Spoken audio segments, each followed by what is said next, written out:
The Anderson family Christmas dinner, where passive-aggressive comments were served alongside turkey and status anxiety was the main course. I parked my embarrassingly practical Tesla Model 3 between Dad's Rolls-Royce and my brother Michael's Aston Martin, already hearing the comments that would follow. My tiny consulting business had been their favorite topic of mockery since I'd left the family's manufacturing empire, Anderson Industries, 5 years ago. If only they knew that Anderson Industries was now secretly owned by my firm Phoenix Consulting Group, through a carefully orchestrated series of acquisitions. Tonight they'd find out. Sarah. Mom's voice carried across the snow-covered lawn of their mansion. Still driving that economic car, I see. I smiled, thinking of the fleet of supercars in my private garage. It gets me where I need to go, Mother. The foyer was decked in its usual Christmas extravagance, imported decorations, professional lighting, and a 15-foot tree that probably cost more than most people's monthly salary. Family photos covered the walls, heavily featuring Michael in his role as Anderson Industries CFO. My photos stopped at college graduation, when I'd committed the unforgivable sin of starting my own business instead of joining the family company. Sarah, darling, Dad called from his study, barely looking up from his papers. I heard that startup you were advising went bankrupt. Perhaps it's time to reconsider your position at Anderson Industries. If he only knew that startup was a shell company I'd used to acquire another piece of his empire. Michael emerged from the living room, smugness radiating from his custom Tom Ford suit. Still playing business consultant, sis? Must be tough watching real executives work while you help mom-and-pop shops with their spreadsheets. I bit back a laugh, thinking of the Fortune 500 CEOs who regularly sought my counsel. Of the global corporations Phoenix had quietly acquired. Of the fact that I now technically signed Michael's paychecks. Dinner's ready, Mom announced, leading us to the formal dining room. Sarah, do try to keep the business talk to a minimum. No one wants to hear about your little consulting projects. I took my usual seat, the furthest from Dad's position at the head of the table. The annual performance was about to begin. The board meeting tomorrow should be interesting, Dad mentioned, carving the turkey. Some mysterious investment group has been buying up shares. Probably another amateur attempt at a hostile takeover. Michael puffed up importantly. Don't worry, Dad. I've reviewed all potential threats. Nobody has the resources or expertise to take over Anderson Industries. I sipped my wine to hide my smile, thinking of the complex network of shell companies and investment vehicles I'd used to acquire controlling interest in Anderson Industries. Tomorrow's board meeting would reveal that Phoenix Consulting Group and its enigmatic chairman now owned their precious family company. Sarah, Mom's voice dripped with false concern, that outfit must have been quite an investment for you. Consignment shop. Something like that, I replied mildly, smoothing my bespoke Chanel suit that cost more than her entire Christmas decoration budget. Still doing that consulting? Dad sneered. Real business leaders run companies, not give advice to failing ones. I thought about the global empire I'd built, the corporations I'd transformed, the innovations I'd pioneered while Anderson Industries clung to its outdated manufacturing processes. Tell me, Dad, I said carefully, how's Anderson Industries handling the automation transition? I hear newer companies are taking market share with their advanced manufacturing processes. His face darkened. We maintain methods that have worked for generations. Unlike these startup manufacturers with their robots and AI systems. If only he knew that Phoenix had developed the automation software his own factories had failed to replicate. Just then the doorbell rang. Mom frowned. No one interrupted Anderson family Christmas dinner. Henderson, their butler, appeared moments later. Mr. Anderson, Anderson Industries CEO, and several board members are here. They say it's urgent. Dad's face reddened. Send them in. This had better be important. Robert Chen, the CEO they'd hired last year, walked in looking distinctly uncomfortable. His eyes scanned the room until they landed on me. Madam Chairman, he said, nodding respectfully in my direction. The board is waiting for your instructions regarding tomorrow's meeting. Mom's plate crashed to the floor. Michael choked on his wine. Dad's carving knife clattered against the turkey. What did you just call her? Dad whispered. I stood slowly, smoothing my suit. I believe we should move this discussion to the study. After all, it's not polite to mix business with Christmas dinner, isn't that right, Mother? The family embarrassment had just become their worst nightmare. The silence that followed us to Dad's study was thick enough to cut with his abandoned carving knife. Family photos stared down at us from the walls, generations of Anderson men looking disapprovingly at the daughter who dared to go her own way. "This is impossible," Dad finally managed, his hands shaking as he gripped the edge of his mahogany desk. "You can't be the chairman of Phoenix Consulting Group?" I finished, settling into his leather chair, a power move that made him flinch. "The same Phoenix that now owns controlling interest in Anderson Industries? But I am." Michael burst in, clutching his tablet. "The shell companies, the gradual stock acquisitions, the mystery investor group." His Harvard MBA was finally proving useful as understanding dawned. "It was all you. While you were playing CFO," I said, pulling up documents on my phone, "I was building something bigger than Anderson Industries could ever dream of being. Would you like to see the numbers?" I projected the figures onto the study wall. Phoenix Consulting Group's current valuation is 20 times that of Anderson Industries. Our technology division alone is worth more than your entire manufacturing operation. "Technology division?" Mom whispered from the doorway. "But you're just a small-time consultant." "That's what I wanted you to think," I smiled. "Did none of you ever actually investigate my company? Or did you just assume I was failing because it fit your narrative?" Robert Chin, the CEO, cleared his throat. "The board members are waiting in their cars. They're eager to discuss the modernization plan." "Modernization?" Dad's voice rose. "There's nothing wrong with our current dash. Everything is wrong with your current methods." I cut him off. "Your factories are outdated, your processes are inefficient, and your resistance to automation has cost the company millions. Would you like to see those numbers too?" I pulled up more projections. "Under your leadership, Anderson Industries' market share has dropped 40% in 5 years. Your major clients are switching to more innovative manufacturers. The only thing keeping your stock price up was the steady buying by my shell companies." Michael slumped against the wall. "The automation software we tried to develop was a pale imitation of what Phoenix already had," I finished. "By the way, the board members have received detailed reports on your failed projects and creative accounting. Particularly interesting reading in the sections about misappropriated R&D funds." The color drained from his face. We both knew what those reports would reveal. The covered-up failures, the wasted millions, the doctored success rates he'd presented to the board. "You can't do this to your own family," Mom pleaded. "Think of your father's legacy." "Legacy?" I stood, walking to the family photos. "Like the legacy of telling every business contact in the industry that I was delusional for starting my own company? Or the legacy of trying to blacklist my consulting firm when I first started?" Robert Chin stepped forward. "The modernization team is ready to begin implementation tomorrow morning. The new automated systems dash. Over my dead body." Dad roared, finally finding his voice. "I'll call an emergency shareholder meeting. We'll fight this dash." "The shareholders have already voted," I interrupted, displaying another document. "Unanimously in favor of the modernization plan. Your leadership team services are no longer required." I pulled out 3 envelopes. "Your severance packages are generous, more than you deserve. Sign them tonight and we'll call it a clean break." "You ungrateful dash," Dad started. "Careful," I warned softly. "You're about to insult your new boss."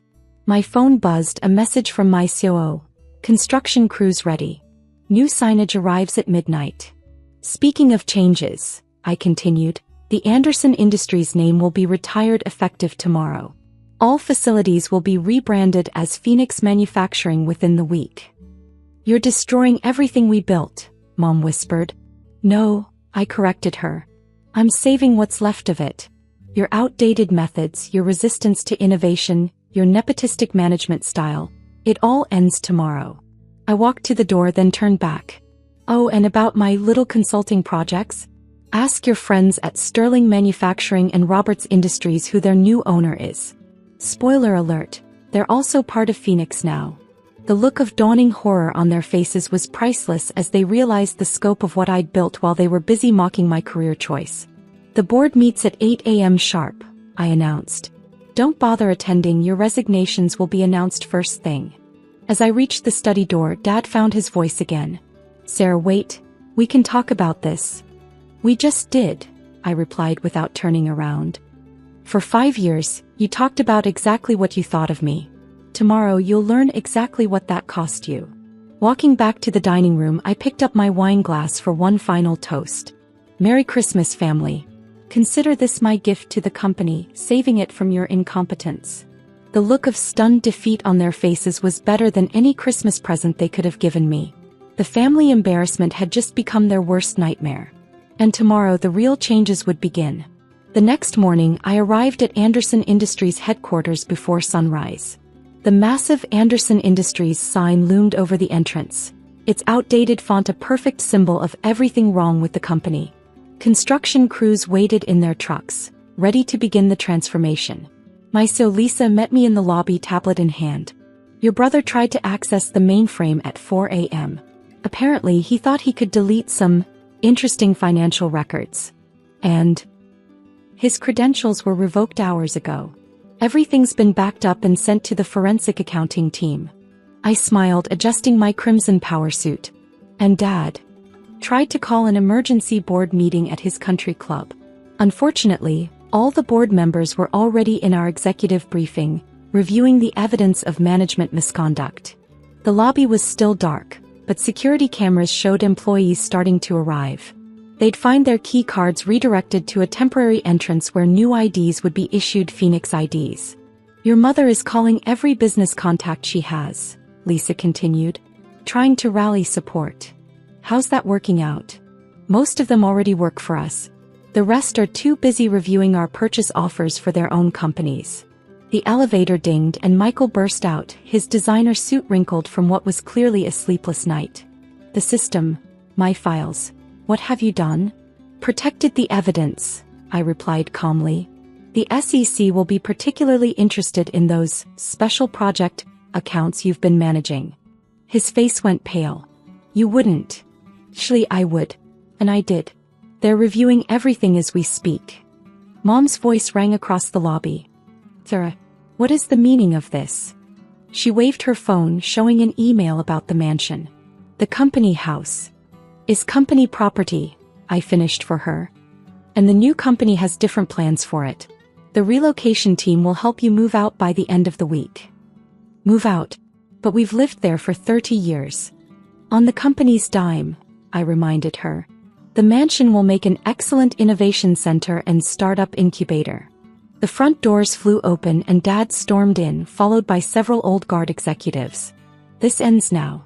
I've called the major shareholders who now work for me, I cut him off. Amazing how quickly people change allegiance when presented with actual innovation and competent leadership. I nodded to Lisa, who pressed a button on her tablet. The lobby lights came on full, revealing teams of workers already removing the Anderson family photos from the walls. Digital displays flickered to life, showing Phoenix's corporate vision and achievements. What are they doing? Dad demanded, watching his precious photos being carefully boxed up.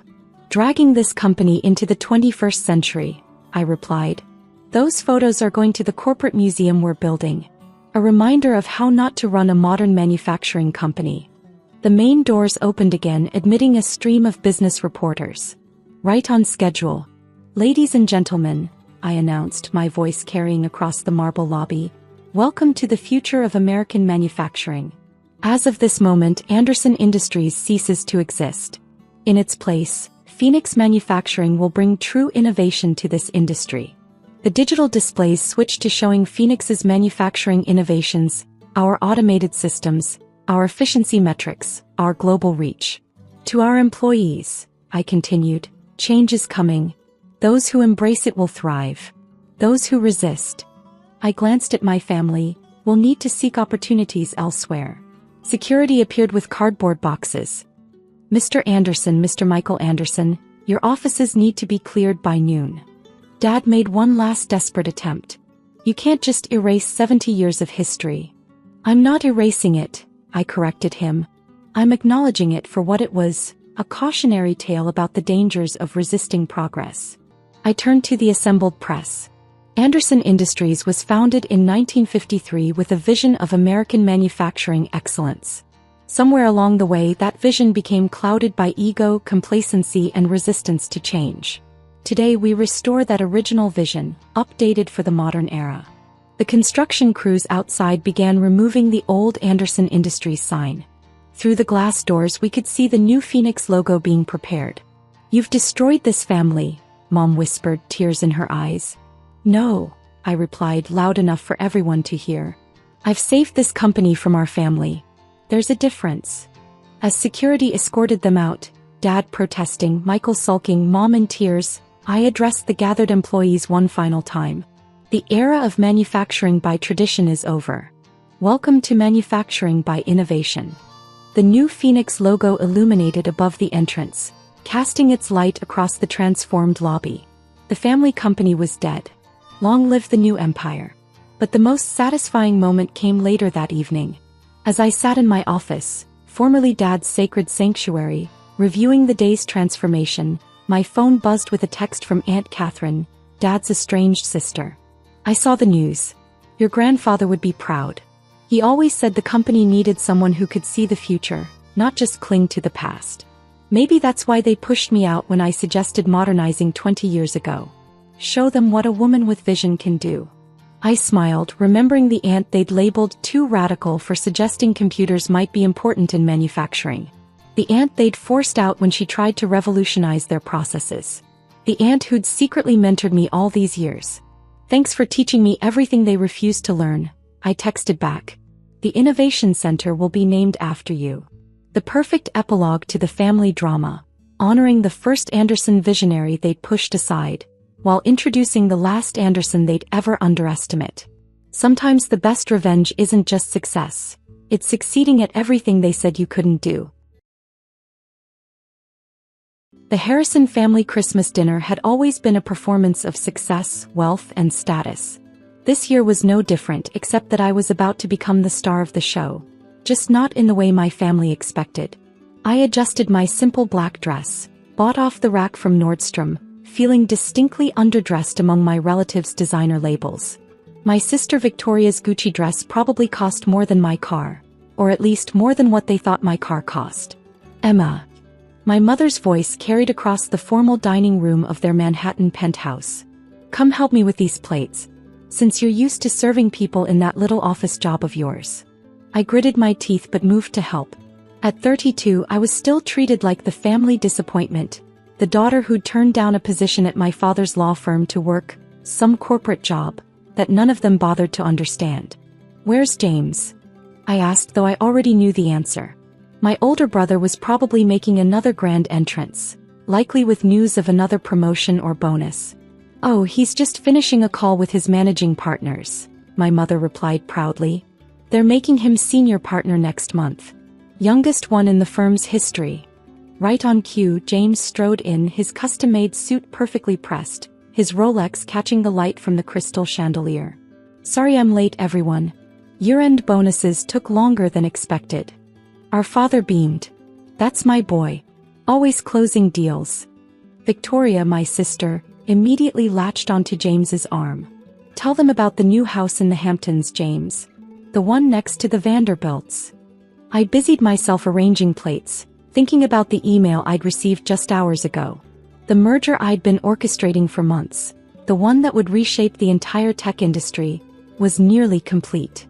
But of course none of them knew that. They still thought I was some mid-level corporate drone pushing papers and getting coffee. "Emma," my mother's voice snapped me back to reality, "at least try to look interested in your brother's success. God knows you could learn something from him." I forced a smile. "Congratulations, James. The Hamptons sounds lovely." He smirked, swirling his expensive bourbon. "You know, sis, there's still an associate position open at the firm. Dad could put in a word. Better than whatever entry-level job you're still doing." "I'm actually quite happy where I am," I replied, thinking of my corner office on the top floor of the Atlas Tech building, where I'd spent the last 5 years building the most innovative technology acquisition firm in the country. "Happy?" My father scoffed. "Emma, you're 32. Victoria's already made partner at her consulting firm. James is about to become senior partner. And you're still, what exactly are you doing again?"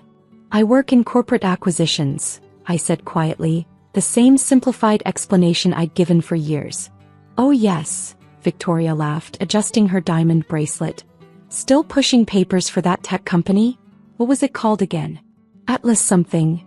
Atlas Technologies, I corrected her, thinking of the nameplate on my CO office door that read Emma Stone, Chief Executive Officer. But they only knew me as Emma Harrison, the disappointing daughter who'd never lived up to the family name. The dinner progressed as it always did. James dominated the conversation with stories about his latest legal victories. Victoria chimed in about her consulting projects with Fortune 500 companies. My parents basked in their successful children's glory while sending me pointed looks of disappointment. Did you hear about the Maxwell merger? James asked, helping himself to more wine. Biggest tech acquisition of the year. $2 billion. My firm's handling the legal side. I took a sip of water to hide my smile. The Maxwell merger, my merger. The deal I'd spent months crafting, the one that would consolidate Atlas Technologies' position as the leading innovation hub in North America. The one James's firm was handling without realizing who really pulled the strings. Speaking of work, my mother turned to me with fake concern. Are you at least moving up at all in that company of yours? Any chance of a promotion? Before I could answer, Victoria chimed in. Oh please Mom. Emma's probably still getting coffee for her boss. Some of us are just meant for simpler things. Actually, I started, but James cut me off. Remember when she turned down Dad's offer at the firm? He laughed. Could have been something by now. Instead, she's what, an executive assistant? Junior acquisition analyst, my father corrected with a sigh. Though God knows why anyone would choose that over a real career in law. I thought about correcting them. About pulling out my phone and showing them the Forbes article from last month. Atlas Technologies' mysterious CEO reshapes tech industry. The article that mentioned the brilliant but reclusive E. Stone without ever showing my picture. I'd worked hard to keep my identity private, using my mother's maiden name professionally to avoid trading on the Harrison family reputation. Well, my mother said with an air of finality, at least you have a job. Though I do wish you'd dress more professionally.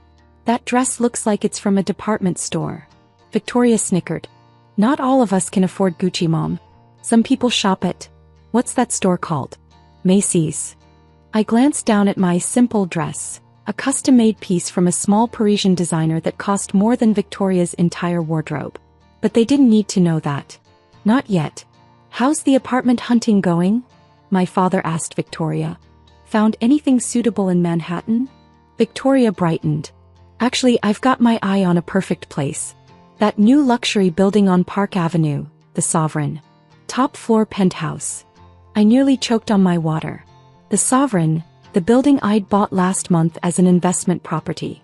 Isn't that building completely sold out? James asked. I heard the waiting list is years long. Victoria waved her hand dismissively. I have connections. My firm handles their corporate accounts. I'm sure I can work something out with the owner. Good luck with that, I murmured, thinking of the stack of rejected applications on my desk, including Victoria's. What was that? She snapped. Nothing, I smiled. Just hoping it works out for you. The dinner dragged on, each course accompanied by fresh reminders of my supposed inadequacy. James's stories grew louder with each glass of wine, Victoria's comments sharper, my parents' disappointment heavier. You know, James said, loosening his tie, I heard Atlas Technologies is looking to acquire Maxwell Industries. Biggest deal of the decade if it goes through. My firm's handling it, of course. Of course, my father nodded proudly. Though honestly, James continued, from what I've heard, this mysterious CEO is in over their head. The whole deal might fall apart. Amateur move, really. I checked my watch. The board meeting would be ending soon. The vote that would change everything was happening right now, while my family sat here believing I was nothing more than a junior employee. Still a junior analyst, Victoria mused, shaking her head. Don't you ever wonder where you went wrong, Emma? What you could have been if you'd just listened to Dad. My phone sat silent next to my plate. Any minute now. The board's decision would come through and then. I mean really, James continued, swirling his wine. What do you actually do all day? Get coffee? Make copies? File papers?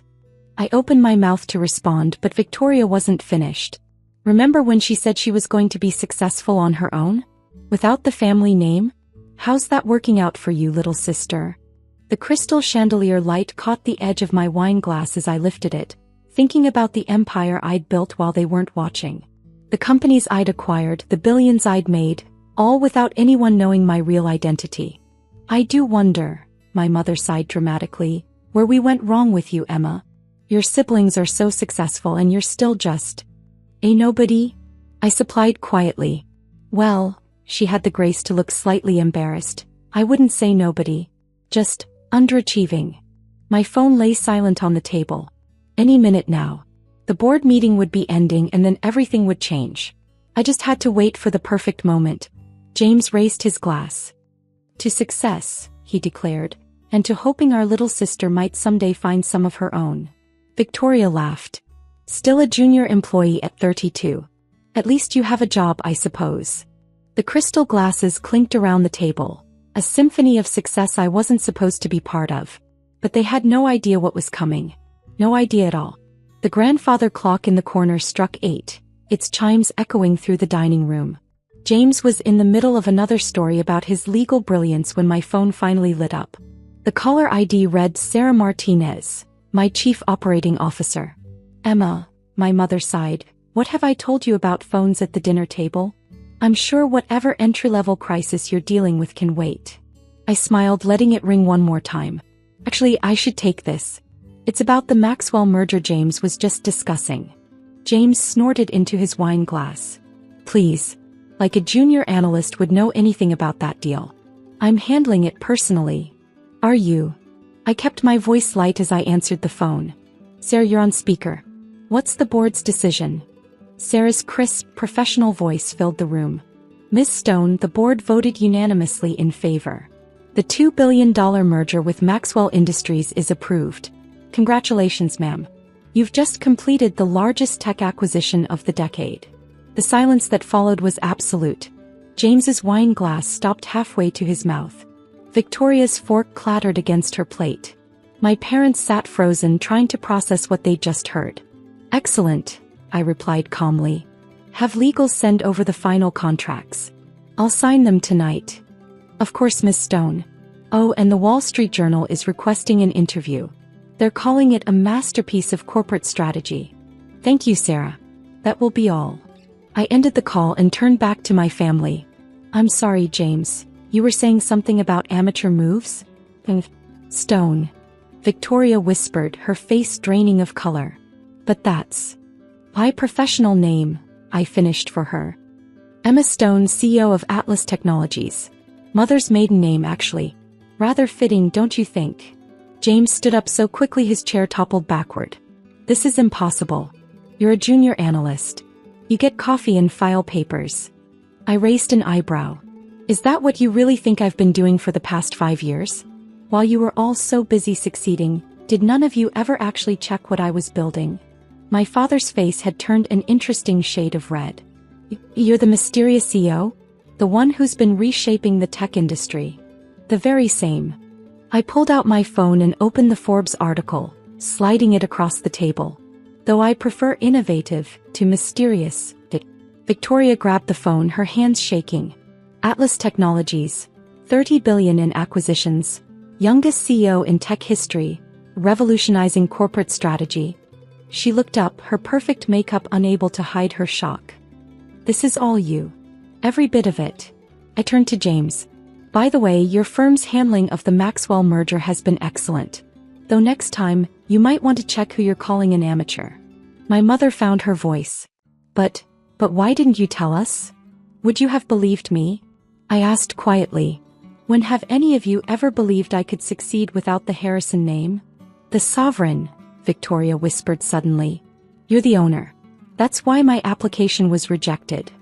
I smiled. The penthouse is lovely this time of year. Though I prefer my place in Tribeca. My father stood up slowly, his legal mind finally catching up. Atlas Technologies, you're worth more than the Harrison family fortune 10 times over? I supplied. Yes. Turns out the disappointing daughter did all right for herself. James sank back into his chair, his face ashen. All those meetings, the legal briefs I sent, you've been reading them? Every word. Your work is good, James, though your tendency to underestimate amateur CEOs might need some attention.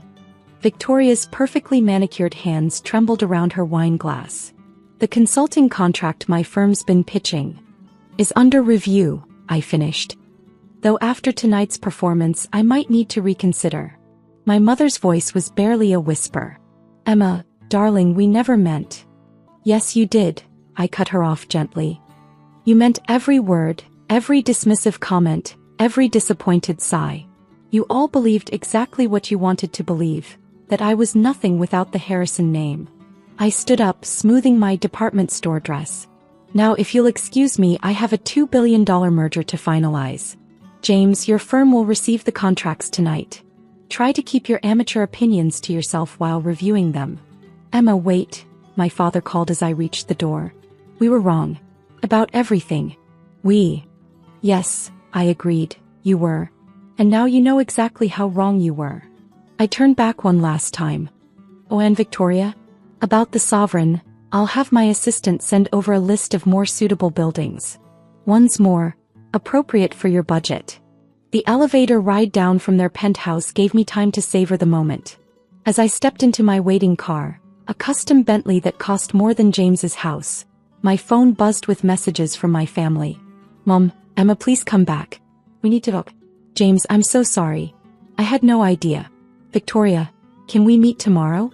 Please? Dad, I've never been more wrong in my life. I smiled, remembering all the family dinners I'd endured, all the condescension I'd swallowed, all the times I'd bit my tongue while they belittled my choices. Success, I'd learned, wasn't about proving them wrong. It was about proving myself right. Sarah called as we pulled away from the building. Miss Stone, the contracts are ready for your signature. And there's something else. What is it? Harrison Legal just withdrew from the Maxwell merger. James Harrison personally called to recuse himself, citing family conflict. I laughed softly. Find us another firm. Preferably one that doesn't underestimate female CEOs. Already done. Oh, and the Wall Street Journal piece just went live. They're calling you the most influential CEO under 40. I looked back at my parents' building, thinking of their shocked faces, their shattered assumptions, their broken certainty about who I was and what I could achieve. Sarah, I said, send a copy of the article to my family. With my compliments. The next morning my office was flooded with flowers and apology notes. James sent an expensive bottle of whiskey with a card reading, "To the best who I never knew I knew." Victoria's consultation firm sent a desperate revision of their proposal, now offering rates well below market value. My parents left 17 voicemails, each more apologetic than the last. I sat in my corner office, looking out over the city I'd conquered while they weren't watching. On my desk sat the signed Maxwell merger documents, proof that the nobody they'd dismissed had become somebody extraordinary. My assistant buzzed in. Your family is in the lobby, Miss Stone. All of them. They're asking to see you. I thought about all the times they'd made me wait, all the times they'd dismissed my presence, all the times they'd treated me as less than nothing.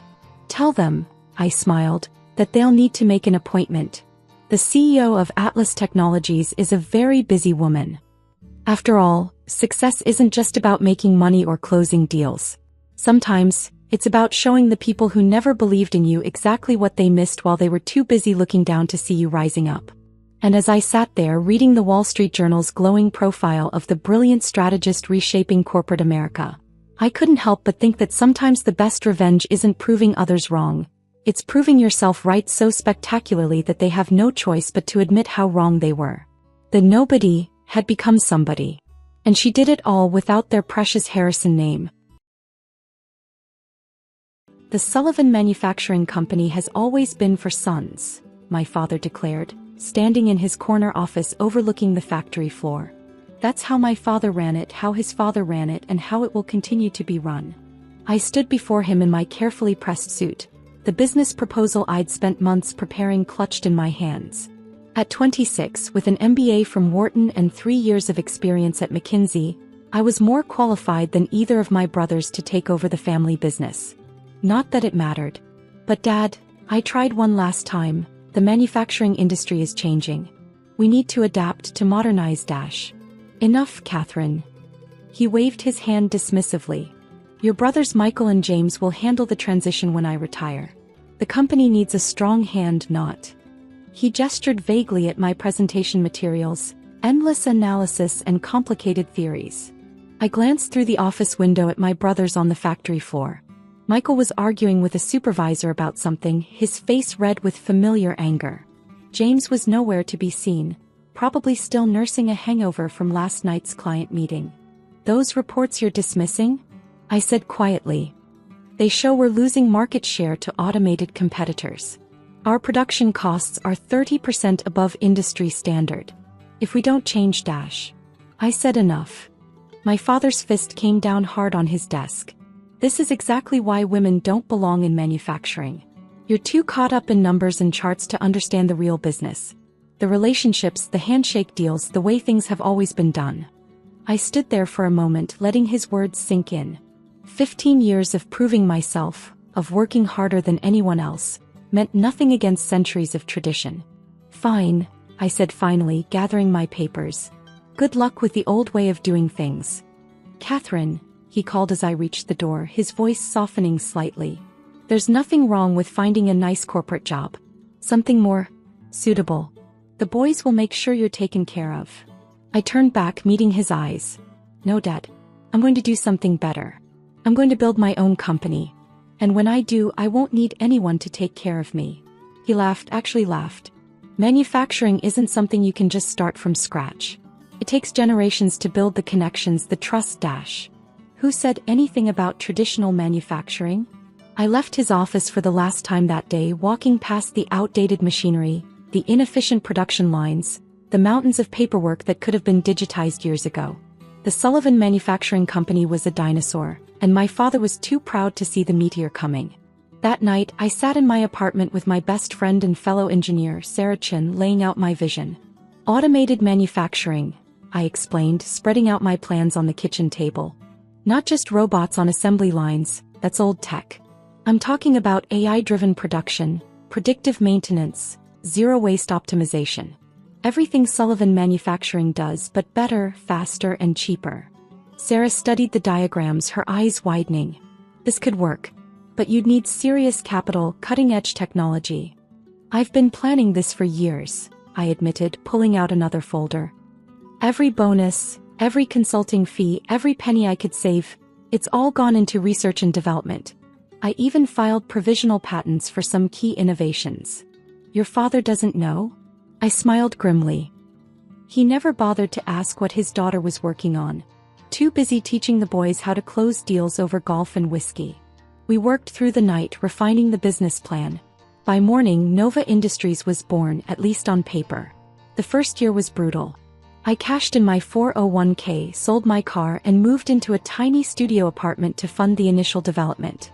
Sarah joined as my CTO, bringing her expertise in artificial intelligence and robotics. We started small, operating out of a rented warehouse space on the outskirts of town. Our first prototype, an AI-driven manufacturing cell that could reconfigure itself for different products, took 8 months to perfect. My family, meanwhile, continued to ignore my existence. At holiday dinners, they talked around me, focused on Michael and James's important work at Sullivan Manufacturing. My mother's only question was whether I was dating anyone. Someone needs to carry on the Sullivan name, she'd say pointedly, conveniently forgetting that I already carried it. Then came our first breakthrough. A major tech company saw our prototype and placed an order for 10 manufacturing cells. The contract was worth more than Sullivan Manufacturing's entire annual revenue. I kept the news quiet, operating through shell companies and subsidiaries. Nova Industries grew steadily, attracting attention in tech circles but staying under the radar of traditional manufacturers. 3 years in, we revolutionized the industry with our adaptive manufacturing platform. While traditional factories needed weeks to retool for new products, our systems could switch production lines in hours. The orders started pouring in. I moved the company to a state-of-the-art facility across town from Sullivan Manufacturing. Sometimes, driving home late at night, I'd pass my father's factory and see the lights still on, knowing they were struggling to keep up with changing times. Sullivan Manufacturing posts record losses, read the headline in the local business journal. I kept a copy on my desk, not out of spite but as a reminder of why I'd started this journey. 5 years after being told I didn't belong in manufacturing, I stood in my own corner office, watching robots dance across the factory floor in perfect synchronization. Nova Industries had grown beyond my wildest dreams: 15 facilities worldwide, contracts with the biggest names in tech and automotive, and a reputation for being the future of manufacturing. Still, I kept my success hidden from my family. At Christmas dinners, I listened to Michael and James boast about deals that would turn everything around. They never asked what I was doing, so I never told them. Then came the day everything changed. Sullivan Manufacturing's biggest client announced they were switching to an automated supplier, specifically to Nova Industries. The contract had been negotiated through intermediaries. They had no idea they were dealing with the daughter their CEO had dismissed. My father called an emergency family meeting. I attended out of curiosity, sitting quietly as he paced the living room of my childhood home. "This is a disaster," he declared, running his hands through his gray hair. "Without the Anderson contract, we'll lose 30% of our revenue overnight." Michael punched a wall. James poured himself another drink. "Maybe," I suggested carefully, "it's time to consider modernizing. Upgrading the facilities, implementing automated systems. With what money?" Michael snapped. "We're bleeding cash as it is. The bank won't extend any more credit." I watched my father sink into his favorite armchair, suddenly looking every bit of his 68 years. "All those generations of Sullivans," he muttered. "All that history." "History doesn't pay the bills," I said, standing up. "But the future might." They all looked at me, really looked at me for the first time in years. "What are you talking about?" James asked. I pulled out my phone and pulled up Nova Industries' website. I might know someone who could help. Michael grabbed the phone, his eyes widening as he scrolled through images of our automated facilities, our industry awards, our client list. This is incredible. Who owns this company?" I smiled, picking up my bag to leave. "Why don't you come by my office tomorrow? Bring your resumes. We'll discuss it then." "Your office," my father said slowly, realization beginning to dawn. My office. In the building across town with my name on it. My whole name, not just the parts you thought were important." As I walked out, I heard James whisper, "Holy shit. Kathy's been busy." Indeed I had. And tomorrow they would find out just how busy. The real question was, were they ready to work for their little sister? The next morning, I arrived at Nova Industries early, watching the sunrise reflect off our building's sleek glass facade. The contrast with Sullivan Manufacturing's aging brick factory couldn't have been more stark. "Your brothers are here," my assistant announced through the intercom. "They're waiting in the main lobby. And they did bring resumes." I smiled. "Give them a tour of the facility first. I want them to understand exactly what they're walking into." Through the security cameras, I watched as Sarah led my brothers through our automated production lines. Their expressions shifted from confusion to awe as they saw robots seamlessly transitioning between tasks, AI systems optimizing production in real time, and technology they'd probably assumed only existed in science fiction. "Holy shit," I heard Michael whisper, his usual bravado completely gone. "This is next level." An hour later, they were shown into my office. Both stopped dead in their tracks, taking in the view, the modern decor, and most importantly, the awards lining the walls, including Manufacturer of the Year and Most Innovative Company. "Have a seat," I said, not looking up from my tablet where I was reviewing their hastily prepared resumes. They sat, James fidgeting with his tie while Michael tried to maintain his executive pose, though it looked more like a poor imitation now. "Interesting reading," I said finally, setting down the tablet. "Michael, you list yourself as VP of Operations at Sullivan Manufacturing, but according to your description, you mostly handle client relationships. Golf games and dinner meetings, I assume." He flushed. "Those relationships are crucial to Dash." "We're crucial," I corrected him. "Before automation made personal relationships secondary to efficiency and reliability. How's that working out for you now?" James cleared his throat. "Look, Kathy Dash." "Catherine," I interrupted. "Or Miss Sullivan if you prefer. This is a professional meeting after all." "Right, Catherine," he continued, swallowing hard. "We know we haven't always treated you with respect, Dash." "This isn't about respect," I cut him off. "This is about qualifications. You're both applying for jobs at my company. So tell me, what exactly can you offer Nova Industries? They exchanged glances, clearly unprepared for this question. All their lives, things had been handed to them simply because they were Sullivan's sons. Now for the first time they had to prove their worth. I have 20 years of manufacturing experience, Michael offered. No, I replied calmly. You have 20 years of watching other people manufacture things while you played golf. There's a difference. I know all our suppliers, James added desperately. All the key players in the industry. Your suppliers are as outdated as your methods, I said, standing up. Let me show you something. I led them to our R&D department, where our latest prototype was being tested, a completely autonomous manufacturing cell that could design, iterate, and improve products without human intervention.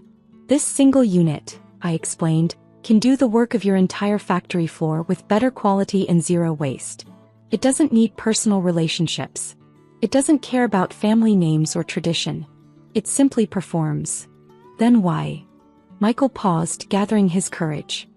Why did you tell us to come here? Just to show us how badly we failed. I turned to face them both. Because despite everything, you're still my brothers. And unlike our father, I don't believe in excluding family from business, as long as they're willing to learn to adapt to earn their place. What are you saying? James asked. I'm saying I'm offering you both jobs. Entry-level positions in our training program. You'll start at the bottom, learn every aspect of modern manufacturing, and if you prove yourselves, you can work your way up. Entry-level. Michael sputtered. But we're executives. We're executives, I corrected him. At a failing company. Here titles are earned, not inherited. Even the Sullivan name doesn't guarantee anything, except maybe an interview which you just had. Before they could respond, my assistant appeared. Miss Sullivan? Your father is here. I hadn't expected this, but I should have. Of course they would have told him. Send him in. My father walked into my office like a man entering enemy territory. His eyes darted around, taking in everything he'd dismissed as impossible years ago. Catherine, he said stiffly. This is impressive. Thank you, I replied, keeping my voice neutral. Though I believe you once called it endless analysis and complicated theories. He flinched. I was wrong. About a lot of things. Yes, you were. The Anderson contract, he said suddenly. You took it deliberately, didn't you? To force this confrontation. I smiled. Actually, no. Anderson chose us because we're the best at what we do. They had no idea about our connection. Though I admit the irony wasn't lost on me. He nodded slowly, then squared his shoulders like a man preparing to swallow something bitter. I'd like to propose a merger. Sullivan Manufacturing and Nova Industries. We could dash. No. The firmness of my response seemed to shock him more than anything else. But we're family. Yes, we are.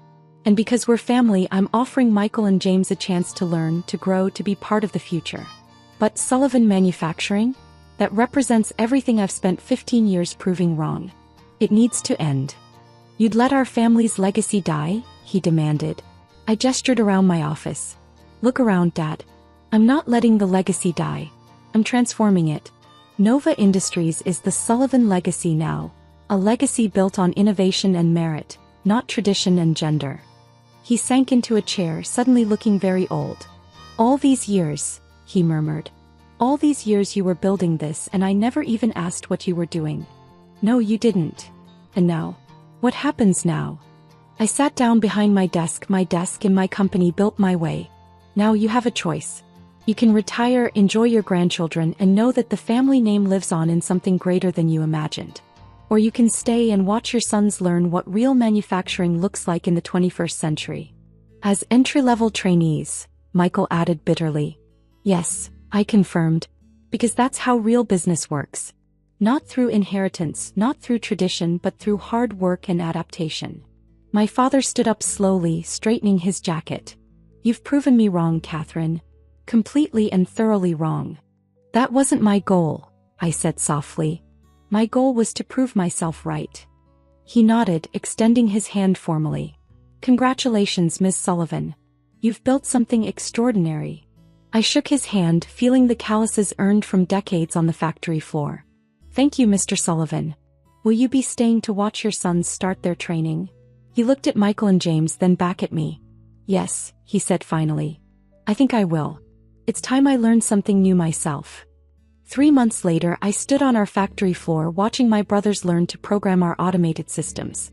They were different now, humbler, harder working, genuinely eager to understand this new world of manufacturing. My father came by occasionally, not to interfere but to observe. Sometimes I caught him smiling proudly, not at the sons he'd once pinned all his hopes on, but at the daughter who'd revolutionized everything he thought he knew about business. Sullivan Manufacturing's old factory was being demolished next week.